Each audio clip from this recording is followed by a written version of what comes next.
नमस्कार दर्शकों, आपका स्वागत है मेरे चैनल में। और आज मैं जो आपके लिए वीडियो लेके आई हूँ वो भी बहुत ही महत्वपूर्ण टॉपिक है, वास्तु से संबंधित है।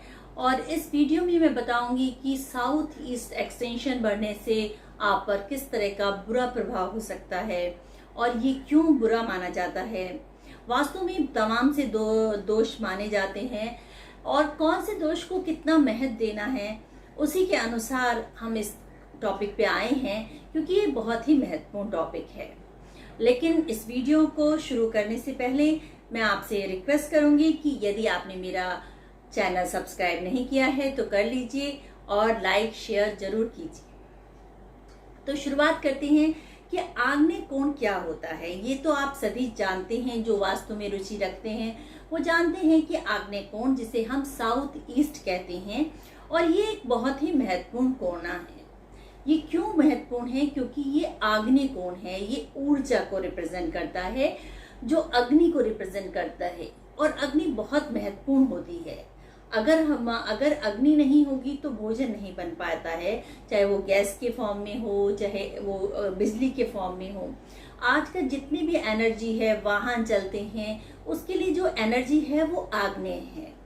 तो अग्नि जो है बहुत महत्वपूर्ण है, लेकिन उसका सही प्रोपोर्शन होना, उसका सही माप होना बहुत जरूरी है। क्योंकि जब अग्नि का माप ज्यादा हो जाता है तो अग्नि फैल जाए तो कितना विनाश कर देती है।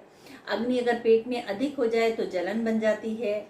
अग्नि अगर ज्यादा हो जाए मस्तिष्क में तो किस तरह से विकराल रूप धारण कर लेती है। तो इसलिए अग्नि बहुत महत्वपूर्ण है, हेल्थ के उसमें भी और फाइनेंस में भी।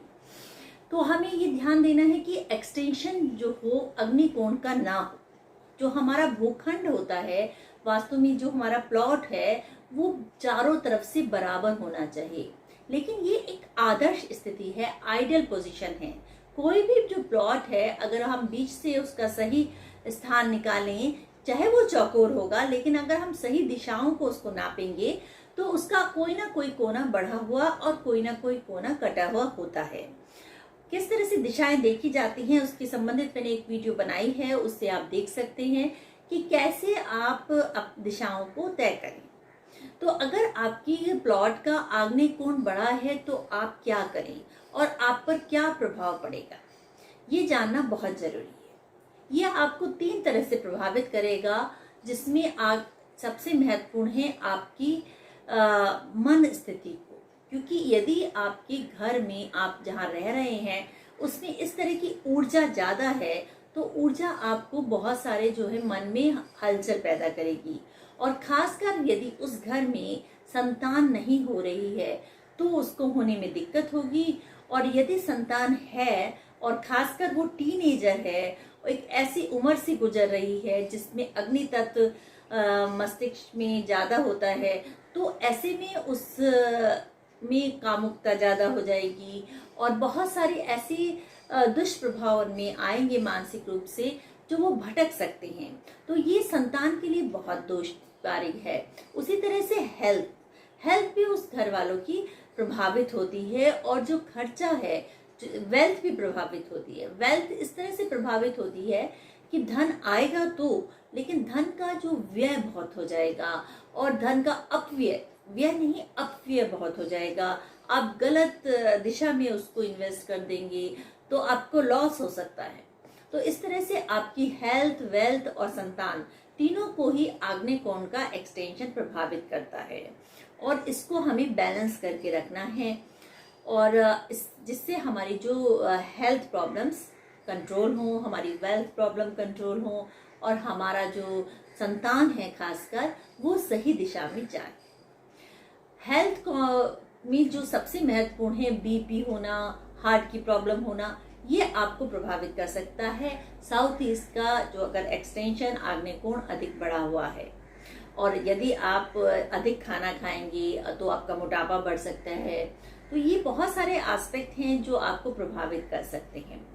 यदि आपका जो प्लॉट है, प्लॉट है तो आप उस पोर्शन को बाहर कर सकते हैं, साउथ ईस्ट के इस पोर्शन को, और उसमें आप बड़े बड़े फलदार पेड़ लगा सकते हैं। और कुछ पीले रंग की फूल के पौधे लगा सकते हैं, जिससे आपका वो साउथ ईस्ट का जो प्रॉब्लम्स है सॉल्व हो जाएंगी।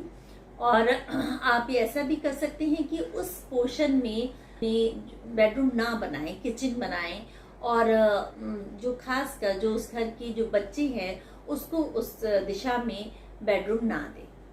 तो इस प्रकार से ये कुछ उपाय आप करके साउथ ईस्ट के जो प्लॉट है, आपका भूखंड है, उसको कंट्रोल कर सकते हैं, उसके बुरे प्रभाव से बच सकते हैं। लेकिन यदि आपका फ्लैट है तब आप उसको बदल तो नहीं सकते, लेकिन आप उसमें कुछ बदलाव कर सकते हैं। जैसे कि मैंने आपको बताया कि यदि संतान आपकी इस एज से गुजर रही है और बहुत उनके दिमाग में जो है जल्दी गुस्सा आ जाता है, तो वो उन्हें आग्नेय कोण का बेडरूम ना दे। और किसी भी हालत में जो है बच्चों को आग्नेय कोण का बेडरूम ना दें यदि आपका साउथ ईस्ट पोर्शन बढ़ा हुआ है। और आप ये कर सकते हैं कि साउथ ईस्ट की इस बेडरूम में कुछ पौधे उस बालकनी में लगा दें, अगर उधर बालकनी पड़ रही है, और बालकनी नहीं भी है तो कुछ इंडोर प्लांट्स होते हैं, हम उनका प्रयोग कर सकते हैं। और उसमें जो है हमें लाइट्स सिस्टम भी बदलना होगा। जो लाइट्स है इस तरह की लगानी होंगी जो बहुत तेज नहीं हो, उसमें येलो लाइट्स लगाइए, टेबल लैंप्स लगाइए, जिससे उसकी जो एनर्जी लेवल को हम बराबर कर सकें, हम उसको बैलेंस कर सकें।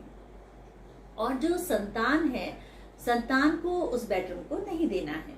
इसी प्रकार से हम छोटे से और भी उपाय कर सकते हैं कि जो हमारा जो नॉर्थ ईस्ट कॉर्नर है उसमें पानी का जो फाउंटेन लगाने, तो उससे भी हमारा जो साउथ ईस्ट का जो आग्नेय है वो कंट्रोल होगा। लेकिन किसी भी हालत में आप पानी का जो स्थिति आग्नेय कोण में ना रखें कि अभी आप बैलेंस करने के लिए अगर साउथ में पानी रखने की कोशिश करेंगे तो आपकी ऊर्जा और डिस्टर्ब हो जाएगी। कुछ विद्वानों का मानना है कि स्त्रियों पर इसका प्रभाव अधिक हो सकता है, पर मेरा मानना ऐसा नहीं है कि इस घर में जो पुरुष है उन पर भी इसका विशेष प्रभाव पड़ेगा। और स्त्रियों की हेल्थ थोड़ी सी प्रभावित हो सकती है आग्नेय कोण बढ़ने से। और अग्नि तत्व का जो है बैलेंस होना बहुत जरूरी है, जैसे मैंने आपको बताया। तो आप कोशिश करें कि आपका साउथ ईस्ट एक्सटेंशन बैलेंस रहे। और यदि आपका उसमें बढ़ गया है और आपका फ्लैट है और आप उसको अलग नहीं कर सकते हैं, तो जो मैंने उपाय बताए कि वहाँ पर बड़े प्लांट्स रख लीजिए, और नॉर्थ ईस्ट को थोड़ा सा आपको के रूप में प्रयोग करना है। वहाँ पर छोटे छोटे प्लांट्स रखने हैं, पानी का फाउंटेन रखना है। और साउथ ईस्ट डायरेक्शन में जो आपका बेडरूम है या किचन है उसमें लाइट्स को थोड़ा डिम रखना है। किचन में हर समय इस्तेमाल नहीं करना है, किचन को कुछ समय बंद करना होगा, जिससे उसका आग्नेय तत्व बैलेंस हो सके। तो ये छोटे छोटे उपाय करके आप अपने जो है साउथ ईस्ट के जो ये दोष है जो बढ़ा होने के कारण, उसको बैलेंस कर सकते हैं। आज की वीडियो आपको कैसी लगी और कौन सा ऐसा टॉपिक है वास्तु से संबंधित जिसमें आप जानकारी चाहते हैं, तो मेरे कमेंट बॉक्स में अवश्य डालिए। नमस्कार।